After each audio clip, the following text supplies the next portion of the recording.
Are you in sickness, in deep thoughts, drowning in depression? You feel stuck and nowhere to turn. Andrew Womack Ministries and Charis Bible College invites you to the healing experience. This 25th of May 2023, starting at 5 p.m. at Park Royal Mall, 5th floor, along Luganda Road. God is a faithful God. When you believe on Him, your healing is always available. Your healing is today. To all our partners of Andrew Womack Ministries in Uganda, we thank you and appreciate you for the financial support you render to us to take the gospel as far and deep in the world. Truly, because of you, the gospel reaches the whole body of Christ. We speak a blessing unto your lives and families and exceeding prosperity. Welcome to Gospel Truth with Andrew Womack, a teaching ministry that focuses on God's unconditional love and grace. It's about the purpose of God in my life, in everybody else's life. It's in us, through us. You know what, little me, I can go out and do big things for God.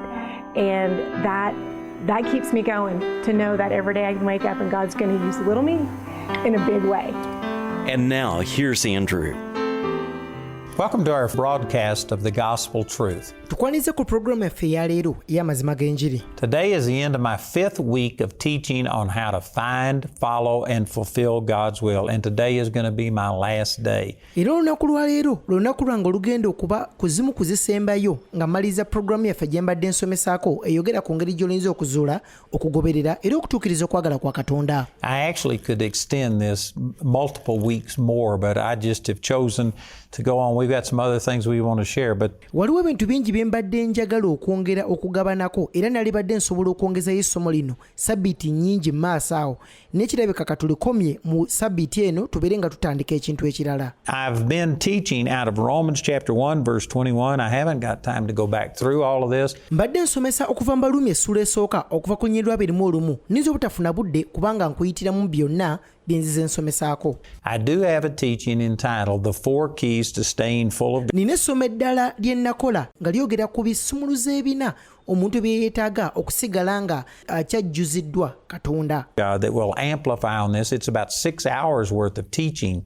Era amasomo gano gatwala kumpi essaawa 6 nga nnyinnyonnyola ensonga zino. On what I've covered in just maybe an hour's worth. Ku nsonga eno ennyinyi gye mbadde ngezaako okunnyonnyola mu ddakiika nga ziize ziiseeko of time here. But I've talked about in Romans 1:21 naye nga nkulaze nti okuva mu Baluumi essula esooka okuva ku lunyiriri 21 that you have to glorify God. That talks about place the proper value on Him. Kaakati nkulaze nti olina okugulumiza Katonda. Kiba kitegeeza okussa omuwendo omutuufu ogugwanira Katonda. And also to glorify means to magnify the era nakulaga nti okugulumiza kitegeeza n'okuzimbulukusa oba okuwanika oba okussa omuwendo. Exact same word that was translated glorify in Romans 1:21 was translated magnify in Romans 11:13. Ekigambo kye kimu kye baakozesa okunnyonnyola okugulumiza ate era kye kimu kye bannyonnyola n'eri mu Baluumi 13 nga boogera ku nsonga y'emu eyo. So to glorify God means to magnify God. Kaakati okugulumiza Katonda kitegeeza okuwanika Katonda, okusukkulumya Katonda. And how do you do that? Psalms chapter 69 verse 30 says, I will magnify Him with thanksgiving. Ekyo kikola otya? Zabbuli 69 olunyiriri 3 agamba nti n'atenderezanga erinnya lya Katonda n'oluyimba n'amugulumizanga n'okwebaza. Thanksgiving is the second thing listed in Romans 1:21. Okwebaza kye kintu ekyokubiri kye boogerako wano mu Baluumi essula esooka okuva ku lunyiriri 21. And thanksgiving makes you focus on the good things instead of the bad things. Era okugulumiza oba okwebaza kikuyamba okubanga amaaso go gatadde ku birungi Katonda by'akoze si ku bibi. Each one of us have bad things happen in our life. Era buli ssekinomu ku ffe tulina ebibi bingi ebitubaako mu bulamu. And there's bad things. If you aren't experiencing any bad things personally, you don't have to look very far. Era n'ebibi bingi bye tulaba era bw'obanga oli awo nga tolina bibi by'olaba mu bulamu bwo tolina kutunula wala nnyo.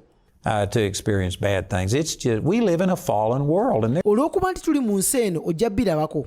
There's terrible things going on. Era ensi eno erimu ebintu bibi bingi nnyo nnyini ddala. And if you don't have a problem, you can see them all around you. era bw'oba ggwe ng'omuntu tolina kizibu njagala amaaso go gaggulewo weetegereze abakulinaanye. But are you going to focus on the negative or are you going to focus on the positive? naye ekibuuzo kikino ebirowoozo by'ogenda kubissa ku bibi ebigenda mu maaso ebikwetoolodde oba ku birungi katonda by'akoze nga bikwetoolodde. This says that you have to glorify God. That's put the proper value on Him. Olunyi luno lugamba nti olina okugulumiza katonda ekitegeeza olina okumusuuta olina okumussaako omuwendo ogumugwanidde. Magnify Him with thanksgiving. Okumugulumiza n'okwebaza.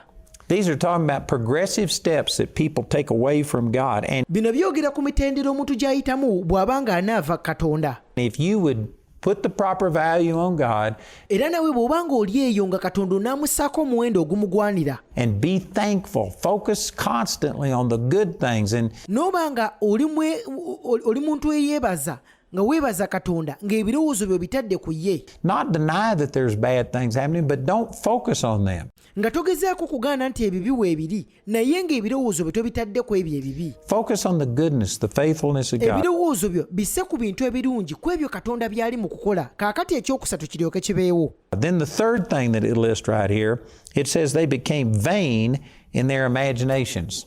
kaakati ekyokusatu kyayogerako wano nti wabula ebirowoozo byabwe byadda mu bitagasa. And I've got an entire book on the power of imagination. nina ekitabo kiramba kye nawandiika nga kyogera ku maanyi g'okufumiitiriza. And again, I don't know how many hours worth of teaching that is if you get it in CD or DVDs, but probably 5 or 6 hours worth. era simanyi oba kirinza kutwala ssaawa mmeka okubanga amasomo ago gasomesebwa. bw'oba nga onaagafuna ku CD oba ku DVD naye kyendowooza kijja kutwala essaawa nga 5 ku 6 kubanga ng'ogalaba gonna. Of teaching that I'm going to try and condense into 20 minutes here. naye ate nga bye ngenda okugezaako okusomesa wano ngenda kubifunzaamu mu ddakiika 2 zokka. But your imagination is a powerful part of your life. naye endowooza yo oba enfumiitirizaayo nkulu nnyo mu bulamu bwo. In the Old Testament, the Hebrew word yetser, I think you pronounce it yetzer.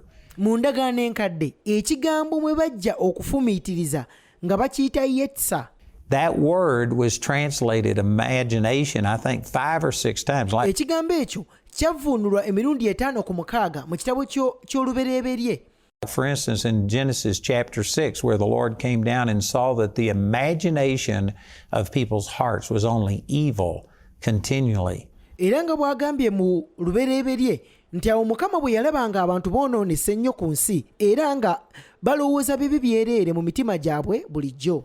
And then in Genesis chapter 11, after the flood, lubereberye essula ya 11 amataba nga gamaze okubaawo. he says that, that was in Genesis chapter 6, where he says that their imagination was only evil continually, and because of that, munsonyiweko si lubereberye 11 wabula eri lubereberye essula ya 6 wali katonda wagambira nti nga balowooza bibi byereere mu mitima gyabwe bulijjo. he had to divide the tongues. That's where all the different languages came from. kaakati awo katonda n'alyoka kutuuka ku kigera ekyokuba nti alina okubate okwawulamu ennimi. Because he says, now nothing that they have imagined will be restrained unto them.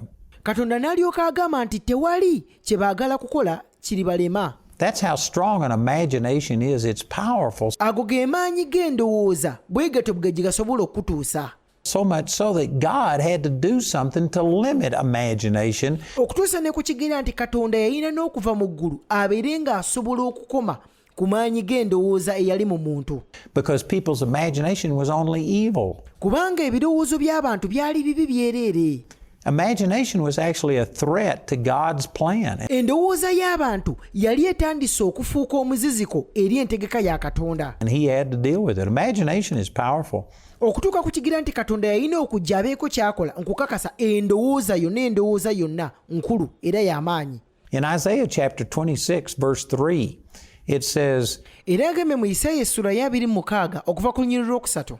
the Lord will keep him in perfect peace, whose mind is stayed upon him, because he trusteth in him. nti onaamukuumanga mirembe eyeesigamye omwoyo gwe ku ggwe kubanga akwesiga ggwe. Did you know that the word for mind right there is that same Hebrew word, yetser, the same word that was translated imagination? omanyi nti ekigambo kye bakozesa endowoozaawo kyekigambo kyekimu kiri kye twayogeddeko kye bayita yetsa nga kyekimu ekyavvuunulwa ebirowoozo eri gye twasomye. So when it says he will keep you in perfect peace when your mind is stayed upon him, it's actually talking about your imagination. Kaakati bw'agamba nti onaamukuumanga mirembe eyeesigamye omwoyo gwe ku ggwe kyogera ku ndowooza. And did you know that the definition of that Hebrew word, Y-E-T-S-E-R, it means a form or conception. Era omanyi nti ekigambo kyekimu ekyo ekyerubulaniya kye tukyayogerako kye bayita yetsa kyekigambo kyekimu ekyogera ku kufuna olubuto. The way that word is defined is conception. Engeri ekigambo ekyo gye bakinnyonnyolamu kitegeeza okufuna olubuto. Your imagination is where you conceive things. Mu ndowooza yo mw'ofunira embuto z'ebintu ebisinga. Like I said, I've got probably 5 or 6 hours worth of teaching on things that I'm trying to say here real quick. Era nga bwe nabagambye nti ebintu bye ngezaako okunnyonnyola nabisomesa mu ssomo eddala eryogera ku maanyi g'endowooza kumpi essaawa 5 ku 6 naye kaakati ngezaako kubinnyonnyola mangu. I encourage you to please call in, ask somebody about my information on imagination. Era ngenda kusaba bambi otukubire kasimu oba ojje wano ku Park Royal Mall ojje mu bookshop yaffe obeere ng'osobola okufuna essomo lino eryogera ku maanyi g'endowooza. Because this is just important. Kubanga byenjogerako bikulu nnyo nnyini ddala. Most people don't understand. Most adults think that an imagination is fantasy and it's childish. Abantu abasinga naddala abakulu bwe balowooza ku nsonga y'okulowooza oba ey'ebirowoozo bagirabanga kuloota ng'otunula. And so they don't want to do that. Era biseera ebisinga tebaagala kukikola.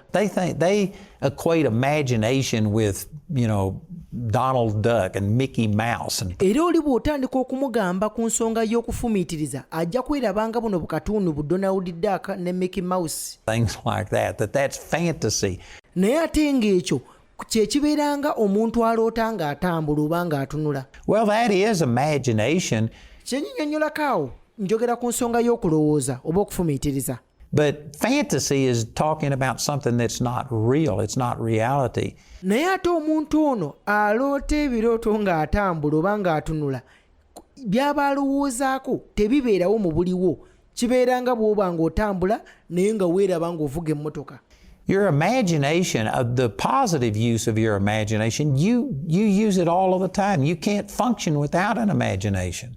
Era naffe ng'abantu tukozesa endowooza yaffe buli lunaku mu buli kintu kye tukola. Did you know that when you remember anything, if you remember how to get home, omanyi nti singa omala n'otuulaawo n'ojjukira engeri gy'oddayo ewaka ewuwo. Did you know you can't get home without an imagination? Omanyi nti tosobola na kuddayo wakaawo nga tokozesezza ndowooza yo. You have to remember how to get there. If I was asking directions, how do you get to the airport? You would tell me that you go out and you turn here, and then you'd look and you'd say it's 1, 2, 3 lights or whatever. You're counting them. Nti olina okudda bw'oba onaddayo waka oba olina okozesa endowooza yo kibanga nze kubuuza okola otya oba oyita wange ogenda ku kisaawe ky'entebe. Era ojja kuŋŋamba emmotoka olinnya z'entebe ne zikuteeka mu kitoola obuva mu kitoola n'ofuna endala awo n'ekuddusa ku kisaawe. And yet you aren't looking at them. You can't see it, but you can see it in your mind. Naye ate nga byogezaako okunnyinnyonnyola obirina mu ndowooza yo sigamba nti olwedde gy'oli naye kaakati ku byolowoozaako omanye olugendo olwo nalona gye lugenda. That's your imagination. Ekyo kye bayita endowooza. Your imagination, when it's talking about in a way that's not talking about fantasy, kaakati bwe babeera boogera ku birowoozo bino oba ku birowoozo nga tebabikozesezza mu ngeri eri ey'okuba nti omuntu abanga aloota ng'atunula. when you're talking about something that's reality, it's just your ability to see something that's not right in front of you, but you've got it in your mind's eye. Naye ate bwe tuba tunnyonnyola ensonga y'ebirowoozo bino tubanga bwe tugamba nti olina ekintu ky'olaba mu mutima gwo gwe ng'okimanyi okikakasa mwekiri naye nga amaaso go tegakirabako wenjogerera kati.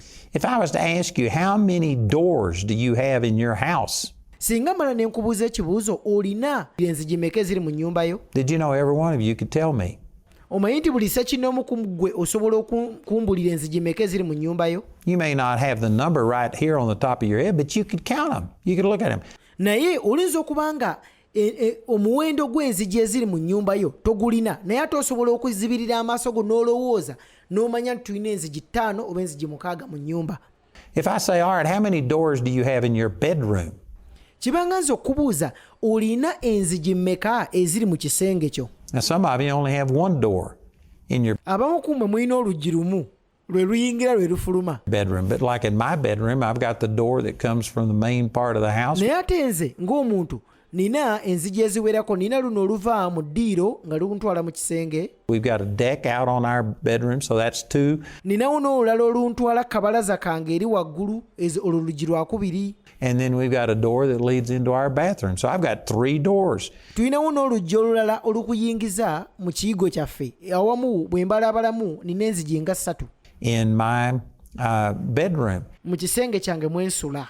I can count them. I could actually count all of the doors in my house if Era kyenkoze ne kaakati mbadde ndi mu kuzibala era nsobola n'okubala enzigi mmeka ze nnina ku nnyumba yange. I just sat down and took the time. Not because I've ever figured this out and got those numbers written down. Nga singa mbala ne ntula butuuzi wansi mba nsobola okubuulira omuwendo. Naye bino si kuba nti omuwendo guno nina we naguwandiika. Because I can see them. Naye kino kyonna kyonna nkisobola kubanga nkiraba mu nda yange. That's your imagination. Ekyo kye bayita endowooza yo. You can't function without an imagination. Era ggwe ng'omuntu tosobola kukola oba tosobola kubeerawo mu bulamu nga tolowooza.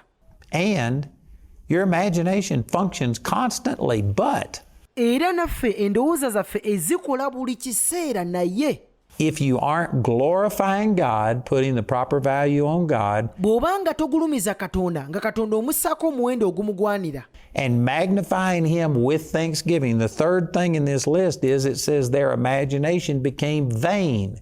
naye era ekintu ekyokusatu kye boogerako wano nga bagamba nti bwe baagobereranga ebitaliimu mu mpaka zaabwe emitima gyabwe emisirusiru ne giryoka gizikirizibwa. That didn't mean that it didn't work. Kyagezaako tegeeza tategeeza nti endowooza zaabwe oba emitima gyabwe gyali tegikola bulungi. It does work, it just works against you instead of for you. Naye kyali kitegeeza nti kaakati endowooza yaabwe era omutima gwabwe gwatandika mu kifo ky'okubaweereza obulungi gyatandika okubaweereza nga gibalwanyisa. If you don't, on purpose, deliberately, consciously try and use your imagination to see godly things, Era naawe singa tokola kusalawo mu mutima gwo n'ogamba nti ekijja kijje endowooza yange ŋŋenda gikozesa okulaba Katonda ebintu nga bw'abirabamu instead of ungodly things, okusinga nze okugikozesa okulaba ebintu ebitayamba ebitali bya bwa Katonda. if it's not a deliberate attempt, and if you aren't glorifying God and thanking Him, Era bw'obanga oli eyo teweebaza Katonda tomugulumiza, then your imagination just becomes vain. endowooza yo ejja kufuuka ensirusiru. It still works, but it works against you. Ejja kusigala ng'ekola naye ate ng'ekola ekulwanyisa. And when the doctor says you're going to die, Kaakati awo omusawo kasitambala n'akugamba nti gundi ogenda kufa, all of a sudden, I mean instantly, you can see yourself dying. mu kaseera ako olw'okuba nti endowooza y'ebadde togitegese bulungi tetunulidde Katonda, omusawo bw'akugamba nti ogenda kufa nga sanduuko otandika okukuba akafaananyi ng'ogiraba.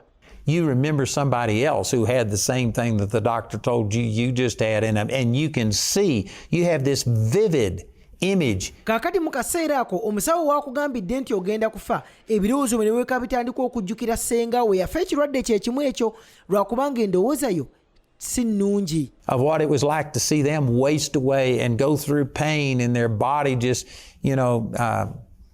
all of these terrible things. N'olyoka ojjukira omuntu ono obulumi bwe yayitamu, amadagala ge yamira, engeri gye baamusitulanga, bwe bamufulumya, bwe bamuyingiza, ennaku gye yayitamu n'otandika okweraba bw'otyo naawe. You have that image, and all of a sudden you start seeing that. That's your imagination. Kaakati n'olyoka otandika okukuba obufaananyi obwo bw'obukuba bw'obwoza mu mutwe gwo, bw'obukuba bw'obwoza n'otandika okweraba bubi bw'otyo. You sit there and you think about, what's my funeral going to be like? N'olyoka otandika n'otuulaawo n'ogamba bannange oba ngenda kulabika ntya nga bansibye akaba nga ndi mu ssanduuku, abantu bameka abagenda okunkaabira, oba baani abagenda okummiisinga, obwana bwange ngenda bulekera ani? And you plan out your funeral. That's your imagination. N'olyoka otewuka n'otandika n'okulowooza oba bananziika kumpi n'emmange oba bananteekawa. And your imagination, if you don't glorify God and if you aren't thankful, era endowooza yo bwetyo bw'ebeera nti bw'oba togulumiza katonda era nga toweebaza, then your imagination becomes vain. It begins to work against you. kaakati awo endowooza yo efuuka ensirusiru n'etandika okulwanyisa. And as a man thinks in his heart, so is he. Proverbs 23:7. Era nga bw'agambye mu ngero 23:7 nti nga bw'alowooza mu mutima gwe bw'atyo bw'ali. And that's specifically talking about your imagination. Ekyo kyennyini nnyini kye olunyiri olwo lwogera ku ndowooza. Again, go back to Isaiah chapter 26, verse 3. The Lord will keep him in perfect peace whose mind is stayed upon him. And that word mind is Y-E-T-S-E-R. Kaakati bwe tuba tuzzeeyo ne wali mu Isaaya 26 olunyiri olwokusatu agambye nti onaamukuumanga mirembe eyeesigamye omwoyo gwe ku ggwe kubanga akwesiga ggwe. Ekigambo kye baakozesa awo okunnyonnyola omwoyo kyekigambo kye kimu kiri kye twayogeddeko kye bayita yetsa.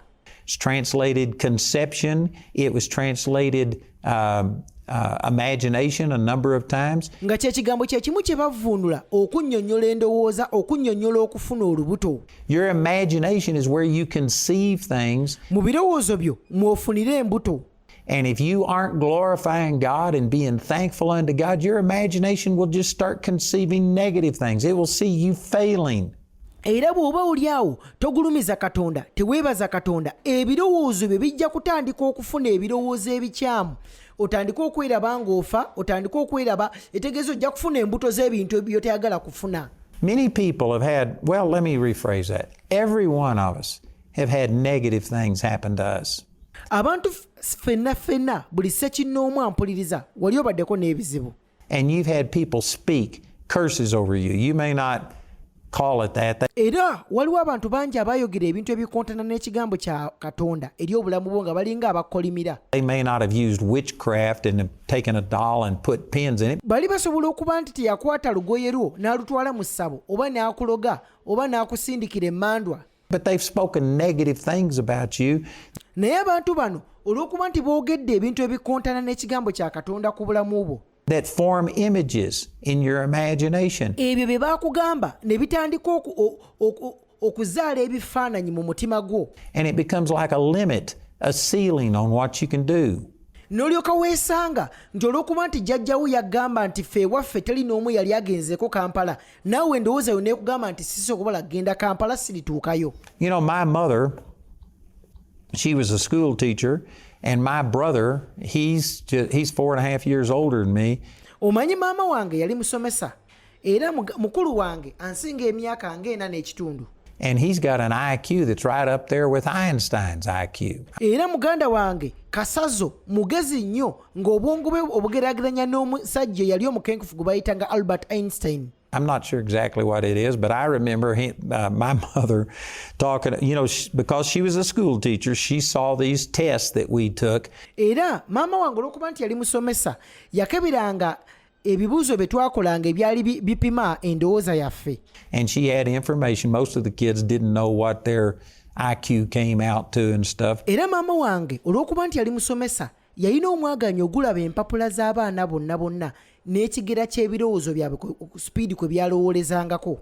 But my mother knew, and so she was talking about my brother and saying his IQ was up there with Einstein. Kaakati maama wange olw'okuba nga ali amanyi ebintu bino yagenda n'aŋŋamba nti muganda we alowooza ng'oli omusajja omukenkufu gwe bayita Albert Einstein. And so I said, so what's my IQ? Kaakati mu kaseera ako ne mbuuza maama nze endowooza yange yenkana wa? And she says, you're just 2 points above an idiot. Omanyi n'alyoka ŋŋamba nti gwe oli bubonero osinga omusirusiru obubonero 2. And did you know that was when I was, I don't know, in 6th grade or maybe junior high or something? Omanyi maama we yaŋŋambira ebigambo ebyo kirabika nali eri mu nassale mu baby class eyo wansi eyo. I thought my entire life I was just 2 points above an idiot. Era obulamu bwange bwonna nalowoozanga nti nze omuntu omusiru mba musinga ebifo 2 byokka. And not long before my mother died, this would have been in 1990 something. Era maama wange bwe yayita naba kufa, bino byenjogerako byaliwawo mu 90 mu giijo. I was sitting around and I just happened to mention that. Nendyoka nenkyukira maama ono nga tannafa ne mugamba maama nojjukira ebintu bye waŋŋamba. And she says, that's not true. And I said, that's what you told me when I was in grade school. And she says, I must have been kidding with you. She says, that wasn't true. Maama n'alyoka ŋŋamba nti nedda nali nsaaga ebyo si bye nali ngezaako okutegeeza. But my whole life I grew up thinking I was 2 points above an idiot. Naye ate ng'omanyi obulamu bwange bwonna nakula mmanyi nti omusirusiru musinga obubonero bubiri. Now, praise God, it didn't devastate me like it does some people. But naye Mukama yeebazibwe nti ebigambo ebyo maama wange bye yali anjogeddeko tebyakola kabenje konna mu bulamu bwange. I always grew up thinking that. Naye ate omanyi nti nakula ndowooza bwe nti omuntu omusiru musingako obubonero bubi. I've got a friend, Don Crow, who his dad was just a mean man. Omanyi nina ne mukwano gwange gwe bayita Don Crow. Taata we yali musajja mubi nnyo. I met him. I knew his dad. Omanyi taata we nali mumanyi bulungi ng'omusajja yeeyagaliza yekka. And his dad actually wound up committing suicide and wrote a suicide note that blamed Don and his siblings and his wife for everything and tried to hurt people even as he died. He was just a mean man. Taata we yetta yawandiika ebbaluwa ng'agezaako omusango okugussa kuno omusajja gwe bayita Don Crow ne baganda be olw'ebizibu ebyali bimubaddeko. Era tukiraba nti ne mu kufa kwe yasigala era yeeyagaliza yekka anenya abalala. And he browbeat Don. And they had a bunch of old cars on their property. They were always working on this. He would make Don work with him. Era awaka we baali babeera ne taata we balinanga amamotoka mangi amakadde. Kakati yakozesanga ono Don abeere ng'asobola okuba ng'amuyambako mu mirimu gy'amamotoka ago. And he would just berate Don. And I remember him telling Don, he says, you're so stupid you can't put a nut on a bolt without cross-threading it. Yali mukambwe ennyo ng'avuma Don buli kiseera nga buli wamusanga amuvuma n'amugamba oli musiru okutuuka ne kukigira nti tosobola kukwata natti kugiteeka ku mupiira gwa mmotoka. And did you know 20-30 years later when Don and I were together in Childress, Texas, and he was my associate pastor, omanyi bwe wali wayiseewo emyaka kumpi 23 oba ku myaka 3 nze ne Don twali mu Texas era mu kaseera ako Don yali agezaako okunnyambako mu mulimu gw'obusumba gwe nali nkola. He had freedom in just a lot of areas, but that was one area. Naye Don ono yali Mukama yamusumulula mu bitundu eby'enjawulo eby'obulamu bwe naye yalina ekitundu kimu kyokka mu bulamu bwe ekyali kimusumbuwa.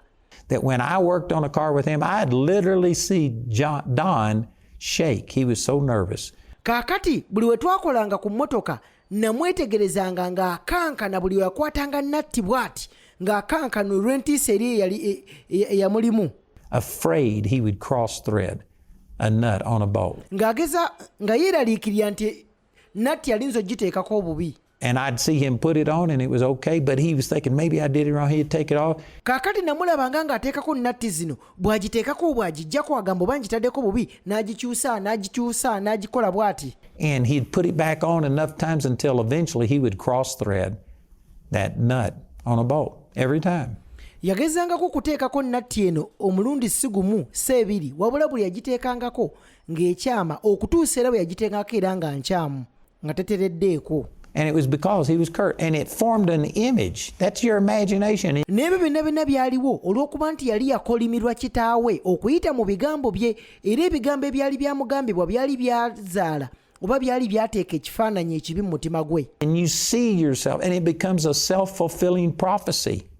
Olw'okuba nti ebigambo ebikwogeddwako bibi nnyo bituuka akaseera ne bifuuka obunnabbi obutuukiriziddwa mu bulamu bwo. I was able to basically discount, what my mother said, I guess in jest. Either I didn't take it seriously enough or whatever, and it wasn't a major factor in my life. Kaakati nze ng'omuntu ekigambo kiri maama wange kye yanvuma oba kye yaŋŋamba nti ndi musiru obubonero bubiri waggulu w'omuntu omusirusiru ekyo ebintu tebiina kye byakola ku bulamu bwange lwakuba nti nze ng'omuntu nabigaana okukola mu bulamu bwange. But with Don, 20 years later, here he was shaking, trying to put a nut on a bolt. Naye ate eri mukwano gwange Don gwa wano wali wayiseewo emyaka 23 bukyanga kitaawe afa naye paka kaakati nga natti emusumbuwa okuteeka ku mupiira. Because of the curse, the negative things that were spoken over him. Olw'ekikolimo era nga bye byali ebigambo ebibi kitaawe bye yali amwogeddeko. And every one of us have had things like that happen. If it's not people who've done it to you, well, then you failed in some area. Era n'abasinga ku ffe tulina ebintu bingi bwe bite ebitubaddeko mu bulamu bwaffe. Omuntu bw'aba si yakikwogerako kyakubaako mu buli w'okimanyi.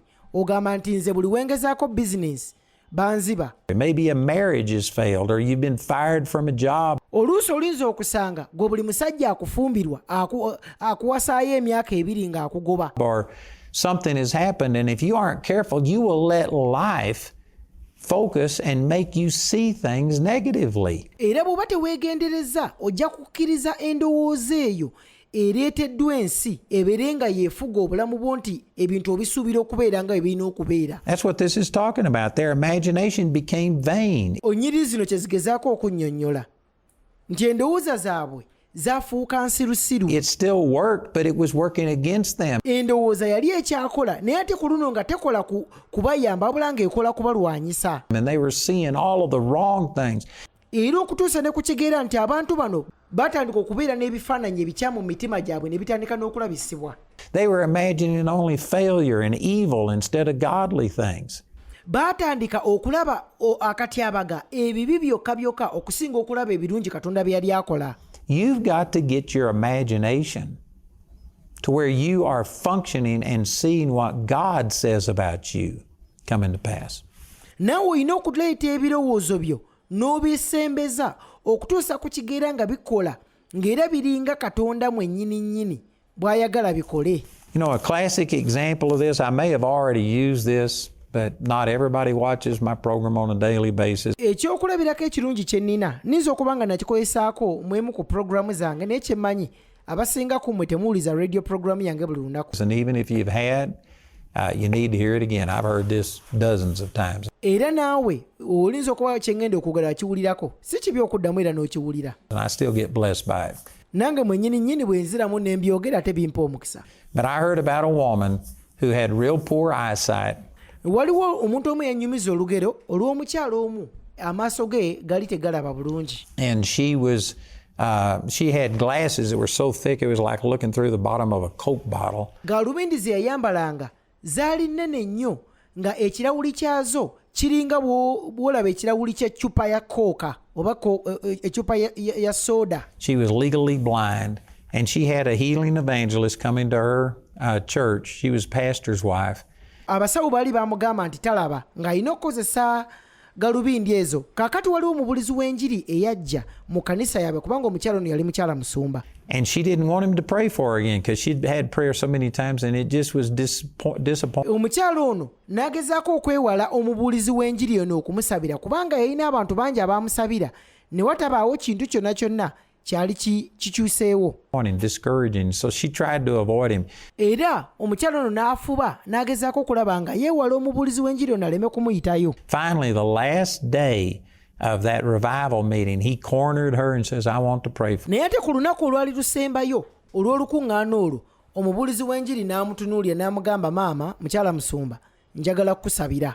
So he made her take off her glasses. He laid hands on her, prayed for her. N'alyoka amugamba ngenda kusaba maama oggyeko galubindi zo oziteeke wali. N'amusabira n'amuteekako emikono n'asabira amaaso ge gatereere. And then he says, now, can you see? N'alyoka amubuuza kaakati osobola okulaba? And she started to open her eyes and he said, shut your eyes. Bwe yali agezaako okubikkula amaaso ge n'amugamba gabikke. And she shut her eyes thinking, you know, what's this about? And he says the second time, now can you see? Omukyala ono n'abikka amaaso ge n'amubuuza omulundi ogwokubiri osobola okulaba? So she started to open her eyes. Kaakati era ne guno omulundi ogwokubiri mukyala musumba n'addamu n'agezaako okubikkula amaaso ge alabe oba asobola okulaba. And he said, shut your eyes. N'addamu n'amugamba nkusabye maama amaaso gabikkeko. And she thought, how am I going to tell if I can see if I don't open my eyes? N'atandika okubuuza omubulizi w'enjiri nti ssebo musumba oyagala ndabe naye ate nalaba ntya nga amaaso sigabikkudde. So the third time he says, now can you see? So she started to open her eyes and he said, I'm not telling you to open your eyes.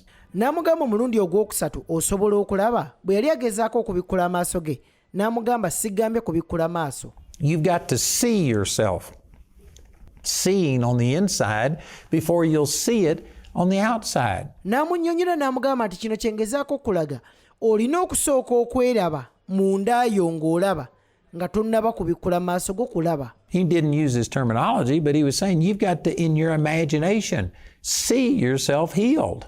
Omubulizi w'enjiri ono teyakyogera nga bwe ngenda kyogera naye yalinga agezaako okumugamba kino nti olina okusooka okweraba mu ndowooza yo ng'owonyezeddwa nga tonnaba na kulaba kuwonyezebwa. She finally understood what he was talking about, and so she just kept her eyes closed.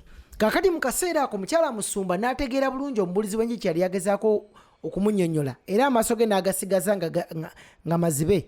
And she prayed in tongues, and finally she says, I can see myself seeing. Mukyala musumba n'alyoka asaba mu nnimi awo n'alyoka agamba omubulizi w'enjiri neeraba kati nga ndaba. And he said, now open your eyes. N'alyoka amugamba kaakati amaaso gabikkule. And she opened her eyes, and her eyes were healed. N'alyoka abikkula amaaso ge mu kaseera ako amaaso ge nga gawonyezeddwa. See, there's a lot of people that pray for healing. They know that the Bible promises it. They believe other people's testimony. Waliyo abantu abalala bangi abagezaako okusaba Katonda nga baagala abawonye kubanga bakisomyeko mu Bayibuli nti Katonda awonya. And so out of desperation they pray, but they've never seen themselves healed. Era olw'okubanga bawulidde obujulizi bungi kakati nabo ne basaba naye ne balemererwa okufuna kye basabidde lwakubanga tebeeraba nga bakifunye. They see themselves sick. Basigala beeraba nga balwadde. They dream sick. Ebirooto byabwe byonna bijjudde endwadde. They think sick. Ebirowoozo birwadde. They plan sick. Era n'entegeka zaabwe zonna bategeka ndwadde enjereere. And yet they pray for healing.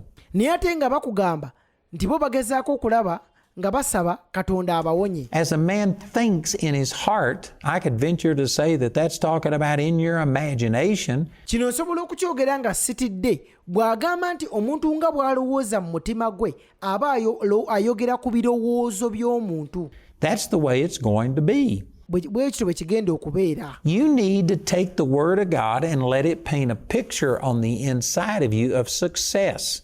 Naawe olina okukwata ekigambo kya Katonda n'okiganya kisiige ekifaananyi ekituufu mu mutima gwo eky'obuwanguzi. You know, when I built this building down in Colorado Springs, Omanyi bwe nazimba ekizimbe kyaffe kiri kye twavaamu eri mu Colorado Springs.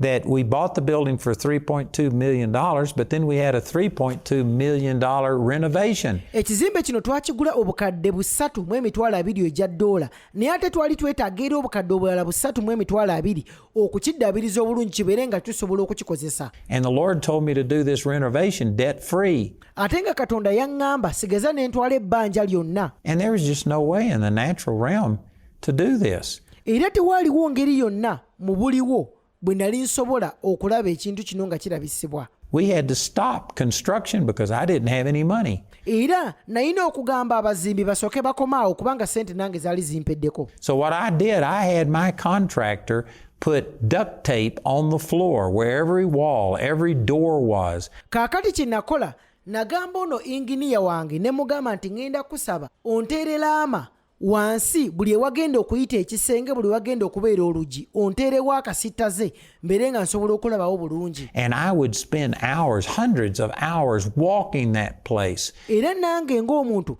namalanga essaawa n'essaawa seemu si bbiri si ssatu nga ntambula mu kizimbe kino. And in my mind's eye, I'd never step over a tape where there was a wall. I'd go to the door and I'd imagine I was opening the door. Kaakati natambulanga mu kizimbe kino nga kyereere naye nga ntambulira mu busittaze obwali buteereddwawo ewali oluggi nga sitambula oba kulinnya ku kasittaze ke baali bataddewo ewali oluggi we nayitanga nga neerowoozanga ali mu kizimbe ekyo. I know some of you think, well, you're crazy. That's weird. Naye kye mmanyi abasinga ku mmwe mugamba nti ebintu bye nali nkola byali bya kiralu. I was making my imagination work. Naye ate omanyi kye nali ngezaako okukola nali ngezaako okuleetera endowooza yange ebeere ng'esobola okukola. I was seeing this. I was conceiving it. Nange mutima gwange nali ngezaako ekifaananyi kino okukisiiga kibeere nga kisobola okunywera mu nda yange. Remember going back to that word Y-E-T-S-E-R that was translated mind and imagination? Naye ate jjukire bwe twatuzeeko kiri ekigambo kyaffe mwe bajja ekigambo endowooza ekigambo kiri ekitegeeza yetsa. That word literally means conception. Ejjukire ekigambo ekyo kitegeeza okufuna olubuto. I was conceiving this miracle. Nze ng'omuntu nali ngezaako okufuna olubuto lw'ekyamagero kino kye nali neetaaga. And did you know in just 14 months, we had $3.2 million extra come in, and we moved into that building debt-free. Naye ate omanyi nti oluvannyuma lw'emyezi 14 twali tumaze okufuna obukadde 3.2 ejja $2 ne ssente ezigwamu awo. Because I quickened my imagination. N'ekyo kyonna kyonna kyaliwo olw'okuba nti endowooza yange nali ngikozesezza bulungi. I began to glorify the word that I had from God. God had spoken to me. Natandika okugulumiza ekigambo Katonda kye yali aŋŋambye nti sigenda kutwala bbanja wabula ajja kugabirira.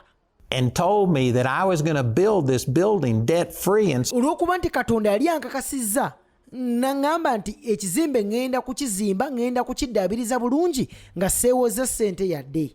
so I was imagining it coming to pass.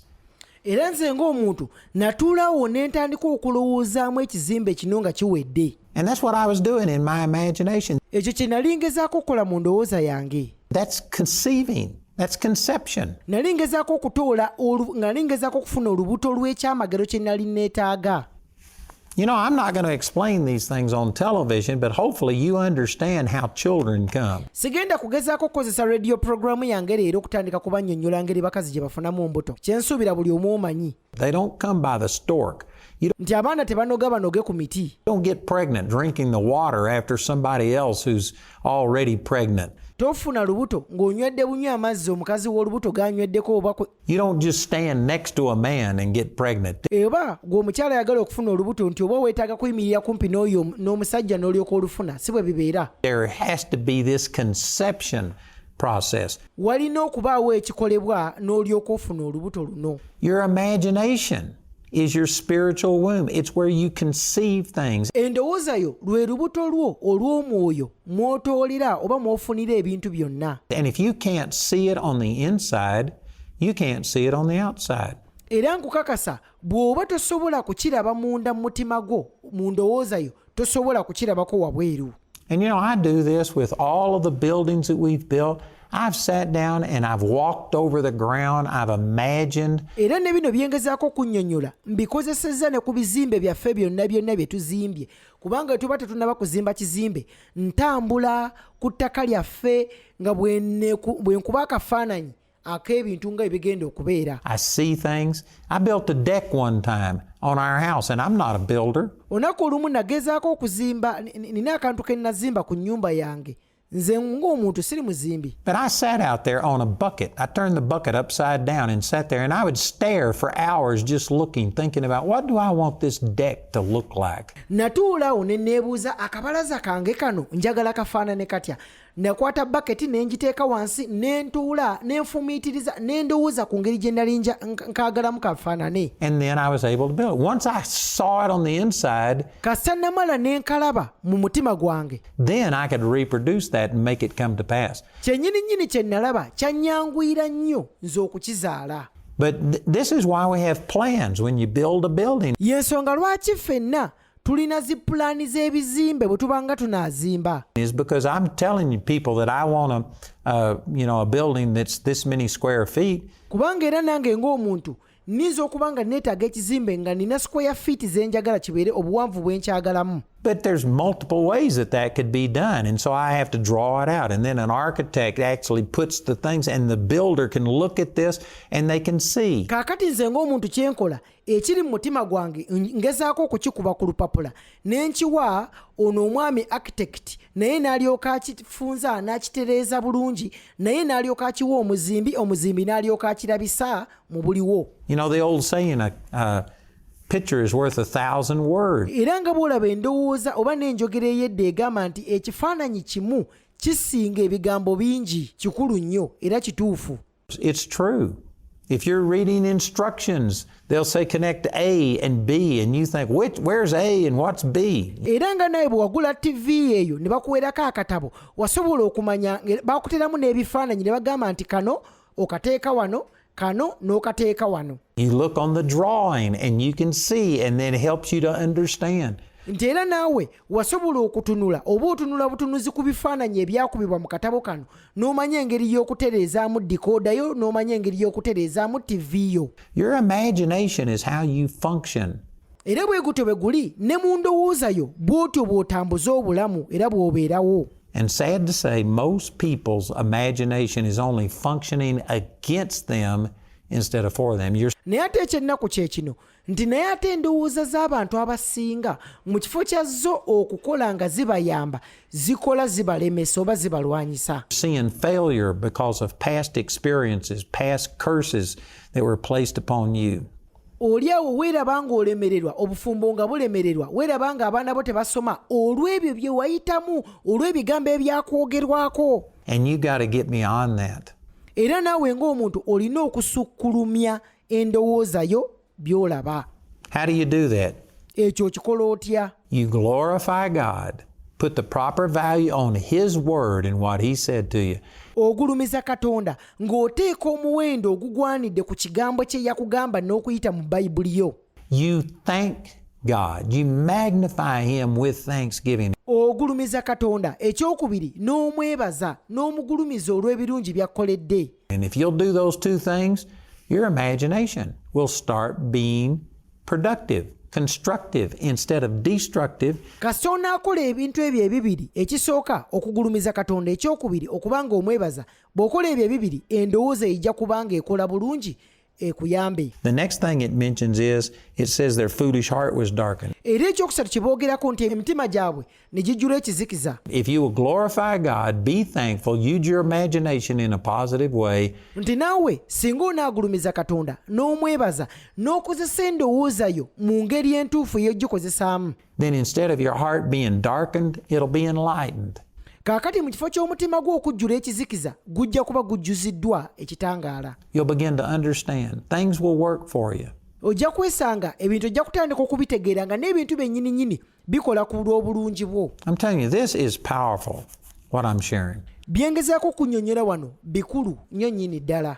All of this is about how do you fulfill God's will. Byengezaako okunnyonnyola wano byonna ngezaako kunnyonnyola otuukiriza otya okwagala kwa Katonda. You can't fulfill God's will. You can start in that direction, but you're going to have a wreck somewhere along the way unless you put the proper value on God's word and what He said to you. Tosobola kutuukiriza kwagala kwa Katonda bw'obanga tokyusizza ndowooza yo, era kasita otandika okwagala endowooza yo ekole bulungi ng'obadde tekyusiddwa, mu maaso awo ekijja kubeera kizibu.